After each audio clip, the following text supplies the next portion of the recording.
আলাইকুম সুপ্রিয় দর্শক, দেশের সংবিধান সংস্কার নিয়ে জনগণকে ভুল বোঝানো হচ্ছে। এবার এ ধরনের বক্তব্য দিয়েছেন বিএনপির মহাসচিব ও স্থানীয় সরকার মন্ত্রী মির্জা ফখরুল ইসলাম আলমগীর। প্রিয় দর্শক, হঠাৎ করে তিনি এই ধরনের বক্তব্য দিলেন কেন?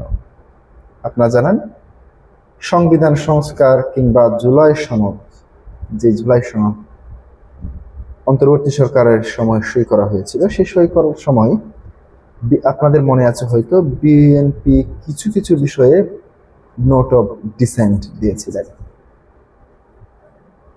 যখন জুলাই সনদের খসড়া পত্র ছিল, সেখানে সেই ডিসেন্ট, নোট অফ ডিসেন্টগুলি স্পষ্ট ছিল, কিংবা যে দল যে বিষয়ে নোট অফ ডিসেন্ট দিয়েছে সে বিষয়তে সুনির্দিষ্টভাবে নোট অফ ডিসেন্টের বিষয়টি উল্লেখ ছিল। কিন্তু যখন পুরোপুরিভাবে যে জুলাই সনদের ফাইনাল কপিটি বের হলো, সেখানে আমরা দেখতে পেয়েছি কোনো নোট অফ ডিসেন্ট ছিল না। মূলত এই গণভোটটি এসেছিল সেখান থেকেই, যখন বিএনপি এবং জামাত ইসলামের মধ্যে দুইটি দলে বিভক্ত হয়ে গিয়েছিল এই জুলাই সনদ নিয়ে। ঠিক তখনই আপত্তিটা আসে সেখানে। তখন বিএনপি বেঁকে যাওয়ার কারণেই মূলত এই গণভোটটি অনুষ্ঠিত করতে হয়েছিল অন্তর্বর্তী সরকারকে। এবার আসুন সংবিধান সংস্কার নিয়ে।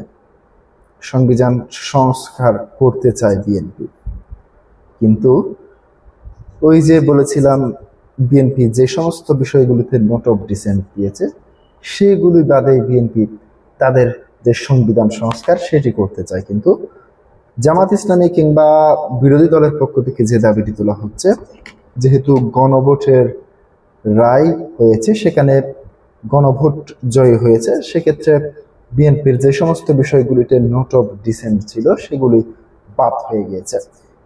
জামাত ইসলামী চাই পুরো সংবিধানের কিংবা জুলাই সনদের যেভাবে ছিল, মূল কপিতে যেভাবে ছিল সেভাবেই সংবিধান সংস্কার করতে। কিন্তু বিএনপির আপত্তি সেখানে। বিএনপি বলেছে যে সমস্ত বিষয়গুলিতে আমরা নোট অফ ডিসেন্ট দিয়েছি সেই সমস্ত বিষয়গুলি আমরা বাস্তবায়ন করতে পারবো না কিংবা বাস্তবায়ন করব না। এবার সে বিষয়ে মুখ খুলেছেন বিএনপির মহাসচিব ও স্থানীয় সরকার মন্ত্রী মির্জা ফখরুল ইসলাম আলমগীর। তিনি সেই জুলাই সংবিধান সংস্কার বিষয় নিয়ে যে বক্তব্যটি দিয়েছেন, আমি দৈনিক যুগান্তর থেকে আপনাদের সাথে কোট করছি। সংবিধান সংস্কার ও জুলাই সনদ নিয়ে জনগণকে ভুল বোঝানো হচ্ছে বলে মন্তব্য করেছেন স্থানীয় সরকার মন্ত্রী ও বিএনপির মহাসচিব মির্জা ফখরুল ইসলাম আলমগীর। একই সঙ্গে জামাত ইসলামের বর্তমান তৎপরতা দেশের অস্থির করার চেষ্টা হিসেবে উল্লেখ করেছেন তিনি। সংবিধানে শনিবার 2 মে দুপুরে শেরে বাংলা কৃষি বিশ্ববিদ্যালয়ের মোহাম্মদ আব্দুল কুদ্দুসের স্মরণ সভায় প্রধান অতিথির বক্তব্যে তিনি এইসব কথা বলেন। মির্জা ফখরুল বলেন, যারা নির্বাচিত হবেন তারা সংবিধান সংস্কার পরিষদ করবেন, এমন সিদ্ধান্তে বিএনপি কখনো একমত ছিল না। তারা জনগণকে ভুল বোঝাচ্ছে, জামাত আন্দোলন করছে দেশকে আবার অস্থিতিশীল করতে। বিগত 15 বছর শাসনে ফলে দেশের নৈতিক অবক্ষয় নিয়ে উদ্বেগ প্রকাশ করে মির্জা ফখরুল ফেসিবাদরা যেই সমাজ রেখে গেছে তা পুরো এথিক্স থেকে সরে গেছে।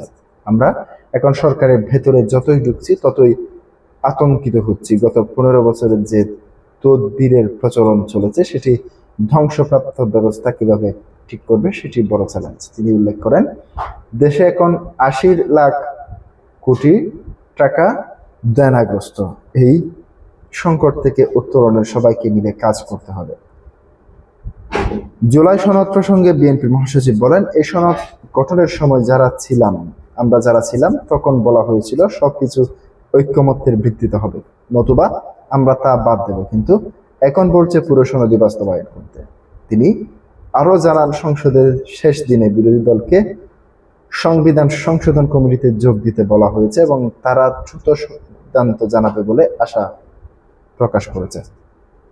সাবেক রাষ্ট্রপতি জিয়াউর রহমানের সততার উদাহরণ টেনে তিনি আক্ষেপ করে বলেন, ক্ষমতা ছাড়া ভালো কাজ হয় না, সততা ছাড়া ভালো কাজ হয় না। বর্তমান বাংলাদেশে মসজিদ মন্দির